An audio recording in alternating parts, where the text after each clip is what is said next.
자, 글로벌 증시에 어떤 일들이 있었는지 굿모닝 마켓인 사이트를 통해서 살펴보시길 바랍니다. 로제타 투자자문 최진석 포트폴리오 팀장 함께 이야기 나누겠습니다. 어서 오세요. 안녕하십니까. 네, 안녕하세요.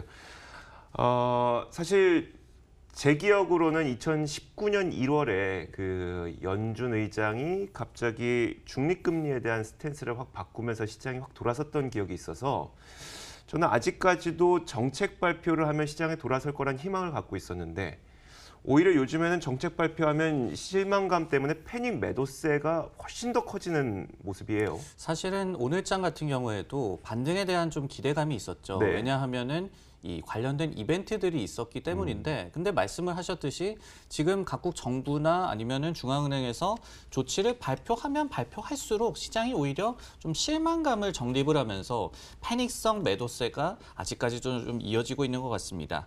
그 시작은 바로 11일 수요일 장 마감 이후에 트럼프 미국 대통령의 좀 연설이었죠.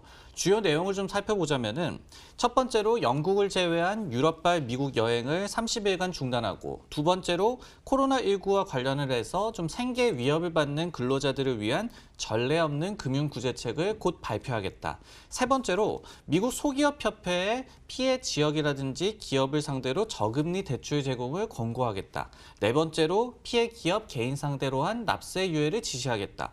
다섯 번째로 의회에 급여세 감면에 대한 합의를 좀 촉구를 하겠다. 이렇게 많은 얘기들을 했습니다. 하지만은 지금 들어보셨으면 알겠지만은 모두 구체적인 시행은 없습니다. 근데 어디다가 지시를 할 거다, 곧 발표할 거다, 그리고 합의를 촉구할 거다. 이런 얘기만 사실은 하다 보니까 그 실망감에 선물 시장부터 좀 급락세가 나왔고요. 그러면서 유럽 증시도 1987년 증시 붕괴 이후에 최악의 하루를 보냈고, 미국 증시 역시도 블랙 먼데이 이후에 최악이라고 하나요? 지금 그러니까요. 1987년 이후에 최대 수준의 오늘 좀 낙폭을 기록하고 말았네요. 그 제가 다우가 2만 지금 2만 1천 정도, 2만 1천 정도잖아요. 그래서 2만 1천이 도대체 언제였었나 이렇게 찾아보니까 한참 과거로 가도 잘 안 나오고요.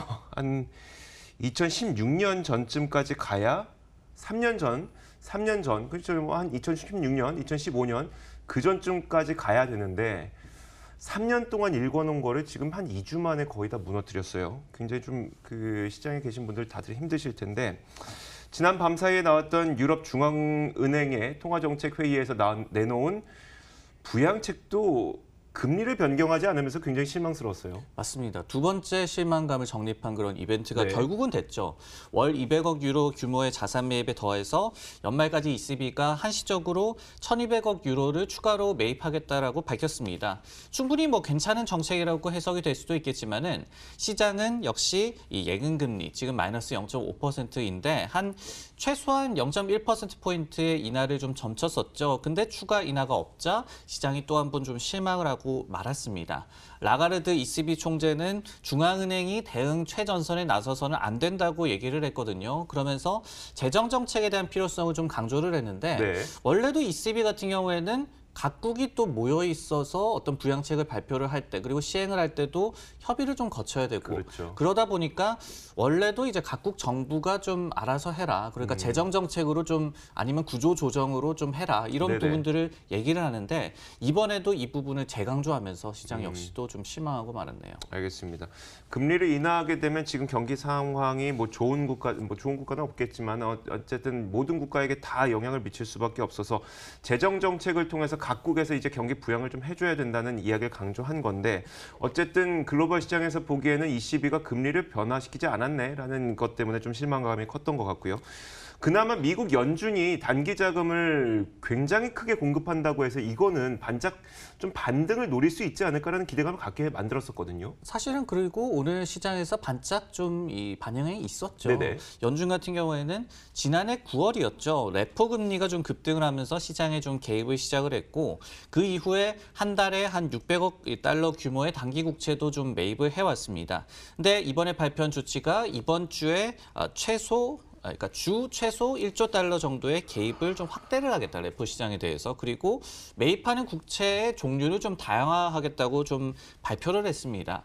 S&P 500 지수가 해당 소식에 약 한 3%까지 낙폭을 오늘도 줄이기도 했습니다. 하지만은 좀 재차 미끄러지는 그런 모습이었고요. 역시 코로나19의 글로벌 확산세에 대한 공포 심리가 이를 또 한번 누르는 그런 양상이 진행이 됐고, 이렇게 상황이 되자 다음 주에 FOMC에서 제로금리 예상까지도 지금 좀 많이 나오고 있습니다. JP모건이 18일 수요일에 이 발표가 되죠. 이 결과가. 근데 그때 아니면은 또 그 전에도 1%포인트 인하를 점쳤고요. 바클레이즈 역시도 18일에 1%포인트 인하, 그리고 지금 단기국채 매입에 대해서도 좀 더 확대하겠다는 발표를 할 것으로 예상을 했습니다.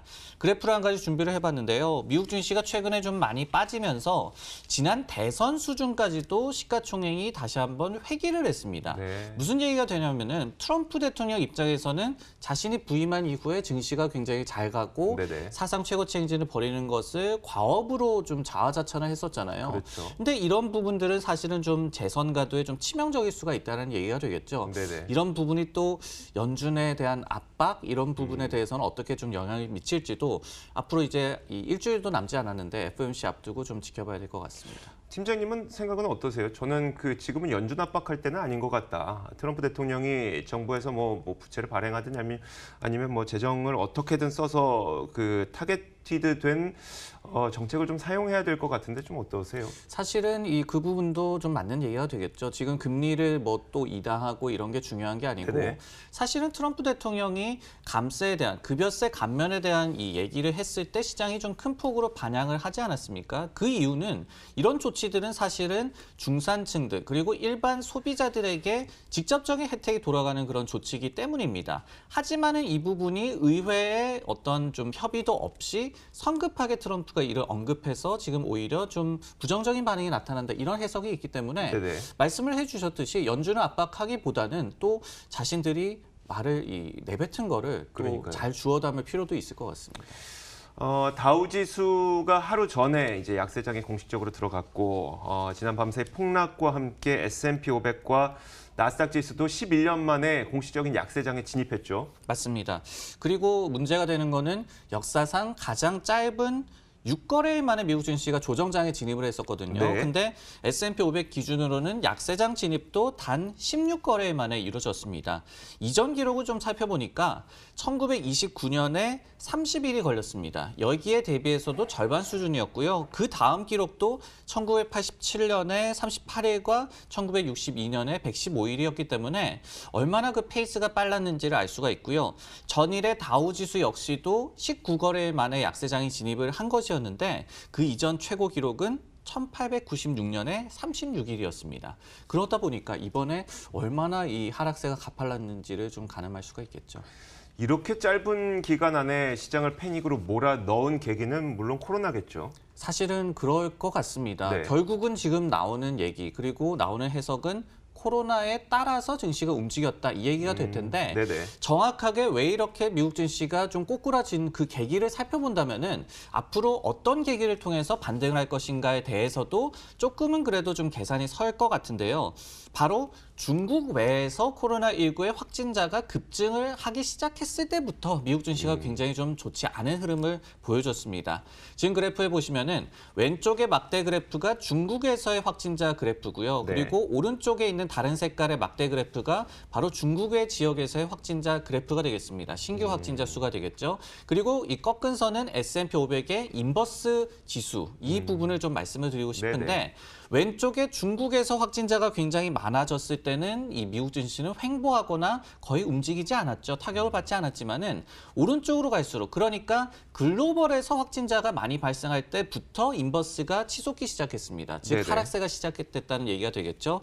그렇기 때문에 어디서든, 뭐 우리나라가 됐든 아니면 지금 뭐 프랑스, 독일, 이탈리아가 됐든 어디서든 이 글로벌 확진자 수가 증가세가 좀 둔화됐다라는 신호가 나와야지 그때도 증시도 좀 분위기가 풀릴 수가 있겠고, 또 부양책에 대해서도 시장의 관심이 다시 한번 좀 돌아갈 수 있겠다, 이렇게 좀 해석을 할 수가 있을 것 같아요. 알겠습니다. 자, 뭐 너무 역사적인 기록을 지금 쓰고 있기 때문에 과거의 약세장과 비교를 했을 땐 이 과연 지금 현재 상태는 어떤 상태인가 되게 궁금하거든요.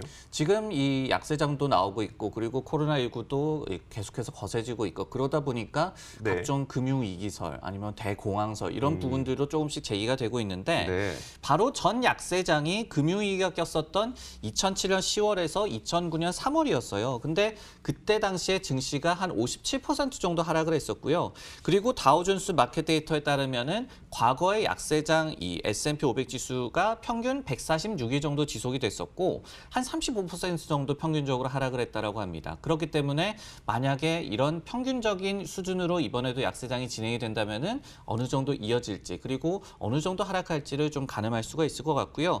여기에 금융위기만큼 경제에 대한 타격이 좀 있을까에 대해서는 좀 미지수일 것 같습니다.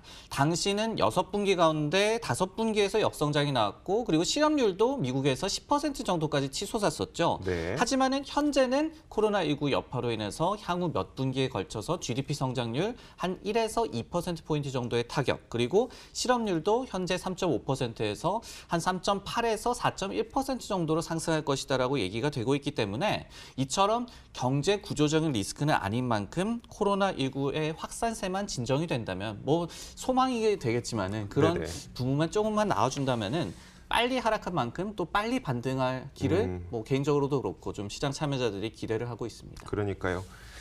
자, 이제 S&P 500 지도를 열어놓고 한번 볼 텐데 오늘 지도는 뭐 너무나도 당연하게 일제히 빨간색을 켜고 있고요. 뭐 그 가운데 뭐 강보합 자리가 옥시덴탈 페트롤리엄이라고 하나 있지만 뭐 그냥 시장은 뭐 속절없이 좀 무너졌다고 봐야 될 것 같아요. 맞습니다. 이 몇 가지 그래도 종목을 좀 살펴보자면은 네네. 보잉의 주가가 또 한 번 떨어졌어요. 18% 이틀 연속 그러니까 18%씩. 이틀 연속 18%가 빠진 네, 거죠. 맞습니다. 네. 그러면서 이제 150달러 선까지 떨어졌는데 보잉 같은 경우에는 계속해서 좀 악재가 나오고 있죠. 그리고 오늘 같은 경우에는 JP모건에서 이 투자 의견을 하향 조정을 하면서 이 배당금을 축소할 가능성까지 언급을 했습니다. 네. 최근에 보잉이 이 신규 고용을 일시 중단한다고 밝히면서 아직까지는 배당금에 대한 조정은 없을 것이다라고 경영진이 밝혔거든요. 근데 추가적인 악재가 나올 수 있음을 IB가 이제 경고를 하면서 오늘 주가 낙폭이 다시 한번 좀 커졌고요. 그리고 지금 보시면은 그나마 좀 하락폭이 적었던 장중에는 상승권으로도 진입하기도 했었던 기업이 의료기기 업계 또 대기업인 서머피셔 사이언티픽이라는 기업입니다.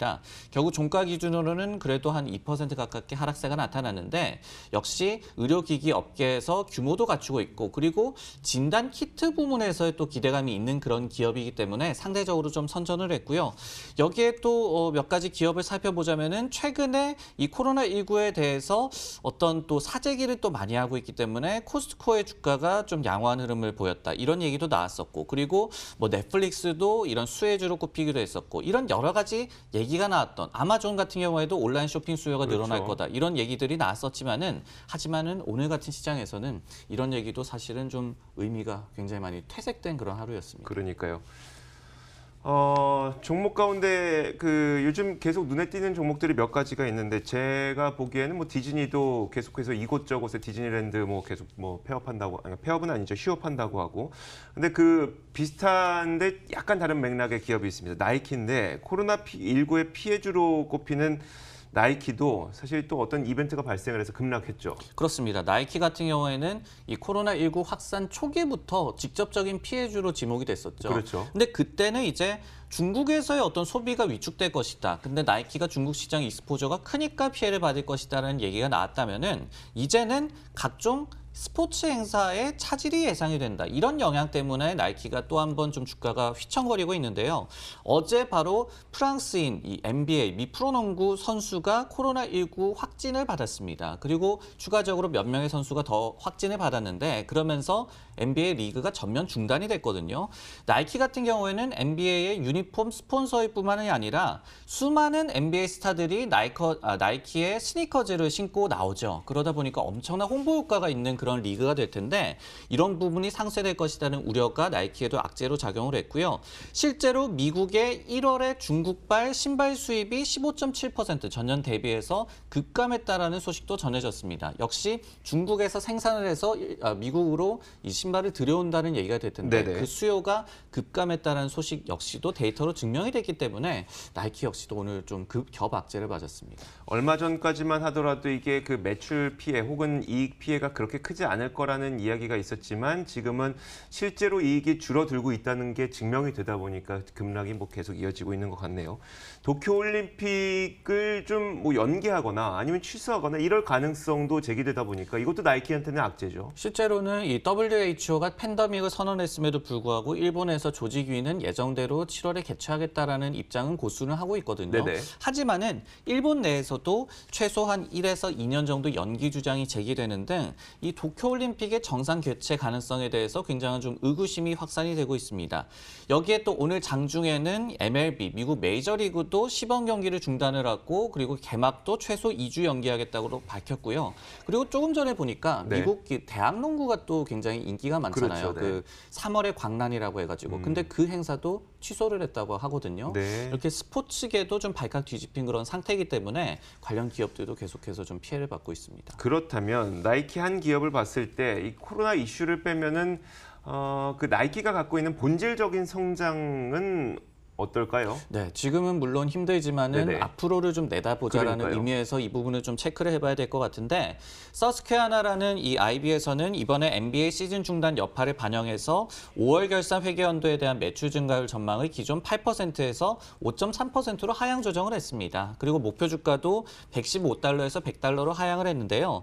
다만 바클레이즈 같은 경우에는 최근에 나이키에 대한 목표 주가를 111에서 106달러로 이 하향 조정하기는 했지만은 코로나19 해소 시에는 성장이 회복될 수 있을 것이다라고 점치기도 했습니다. 앞서서 모건 스탠리 같은 경우에도 중국 매장 임시 폐쇄 등에 좀 영향이 있기는 하겠지만은 주가 하락 시에는 매수 기회다라고 제시한 바도 있거든요. 네. 그렇기 때문에 이런 우량 기업들 같은 경우에는 물론 지금은 저점을 좀 가늠하기가 힘든 그런 상황이겠지만 계속해서 좀 주시를 하면서 찬스를 노리는 그런 전략이 필요할 것 같습니다. 그러니까요. 지금 아까 말씀드렸던 것처럼 거의 3년 전 주가로 회귀를 하고 있습니다. 시장이. 그러다 보니까 물론 어떤 면에서 보면은 많이 저렴해졌다라고 생각할 수도 있겠지만 투매로 인한 급락이 나왔을 때는 이게 바닥을 거의 알 수가 없거든요. 어디까지 떨어질지 모르기 때문에 잘 좀 준비하는 시간으로 잘 지금 시간을 보내셨으면 좋겠습니다.